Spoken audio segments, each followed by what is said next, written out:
kapwa testigo natin si Tatay Digo. Okay. Anyway, tanong. Sabi ni Senator Bato, meron daw mga ICC investigators na doon sa Pilipinas ngayon. Pinipilit ang mga police at mga retired police na papirmahin ng affidavit to support the case of Tatay Digong and to prosecute all of the other suspects or whatever doon sa case. Madaya po ang prosecution. Bakit? Humingi po sila ng karagdagang panahon para i-disclose ang mga pangalan ng testigo nila. Napagbigyan sila. Tapos ngayon lang sila naghahanap ng testigo. Diba? Bago dapat nilang pinakulong ang Tatay Digo, meron na silang mga testigo. Hindi po pwede na 73 days na nakakulong si Tatay Digo, ngayon pa lang sila nag-aatupag para humanap ng mga testigo. So sa akin, I think that is prosecutorial misconduct. Kasi ang sabi nila, security reasons daw, yung dahilan kung bakit hindi nila ma-disclose yung mga pangalan ng mga witnesses. Ngayon, lumalabas, ngayon pa lang sila naghahanap ng testigo. Hindi ba prosecutorial misconduct yan?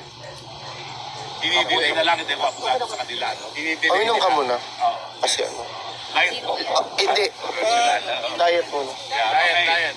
Next question. Hindi, wait, kasi tinanong namin si Attorney Kaufman din katulad dyan. Kasi yung prosecution, they were granted twice to extend the presentation of witnesses. Ano ba yung indication? Wala ba silang witnesses ba? Or ano ba to? Well, ang sinasabi nila, they're worried about the safety.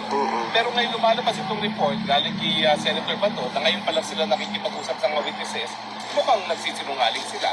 Ang totoo, wala silang mga testigo. Diba? So, I think, abuso na ang ginagawa nila doon sa paghingi ng extension para sabihin kung sino yung mga testigo. Ang lahat ng akusado, merong karapatan para i-confront ang kanilang mga accusers. Kasi Tatay Digong, 73 days na nakakulong, hanggang ngayon, di sinasabi kung sinong tumatayong testigo laban sa kanya. At yun lang nakakalungkot. After 73 days na nakulong na si Tatay Digong, naparusa na rin yan, abay ngayon palang nakakagilap ng mga testigo. Mag-liquidate ka muna. Wait lang. Okay, tinanong din namin kay Attorney Kaufman nga para klaro lang tayo. Kasi ito naman yung disposition mo. Tinanong namin siya, should the President ask or plead for the ICC to bring back Mayor Duterte to the Philippines, would that be sufficient? His response was yes. And for you naman? I disagree. Okay. Wala po kapangyarihan ang Presidente ng Pilipinas ngayon na order ng ICC. Okay. Talagang meron po tayong tinatawag sa international law na only the court exercising jurisdiction can rule on its jurisdiction. Okay. So talagang tanging hukuman lang ang magdedesisyon kung meron silang jurisdiction. Okay. Either nga dahil sa tinatawag nating rationale tempore, yung pagbitiw natin na patapos nagsimula ang preliminary investigation mahigit isang taon na, o dahil nga doon sa pamamaraan na siya ay nakuha. Pero kahit ano pag sabihin ngayon ni Marcos Jr., walang pakialam ang ICC sa kanya. They will decide pursuant to the wrong statute at walang kahit anong provision sa wrong statute that would enable Marcos to order the ICC to divest its jurisdiction. Na kailangan legal basis yan na nakasulat sa wrong statute.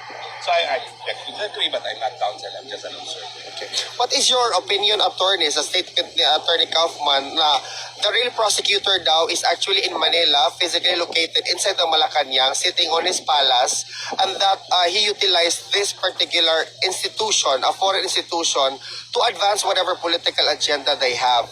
Well, yan naman po sinasabi ng lahat ng Pilipino. So, ine-echo lang ni Kaufman kung ano yung sinasabi na ng mga Pilipino. At talagang dahilan kaya nakakulong si Tatay Digong ay dahil mga Marcos na naglalais na Marcos forever at ang pagkakakulong si Tatay Digong ay pagmamaraan para mapura ang mga Duterte bilang banlang sa mga Marcos. Okay. Do you have any other question ba? Si ano? Anton. Question. So anong pinakamagandang gawin, attorney, sa bilang abogado para makauwi si Tatay Digong sa Pilipinas? Well, mga abogado, ginagawa nila mga trabaho nila, no? Nakabinbin na yung pagpo-question sa restriction. Lahat naman tayo sa Pilipinas, sinasabi natin sa mula even day one, walang restriction. No?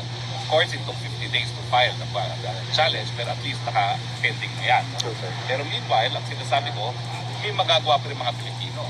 Dahil siya'y kinidnap, i-pressure natin, lalong-lalo na ng mga Filipino Dutch at saka mga Filipino Europeans na wag dapat konsentihin ng Netherlands na siyang nagkukulong at nagbabantay sa kanya dito sa Dahig na ipagpatuloy ang pagkukulong dahil illegal yung pamamaraan ng pagkuha sa kanya. No? So, tingin ko dapat maging maingay ang mga Filipino, Dutch at Filipino-Europeans ang demand from the government na dapat wag konsintihin yung illegal na pamamaraan ng pagkuha kay Tatay Digong. Ayan na po, parating na si There's Kuya something in Bong, your no? mouth. Now,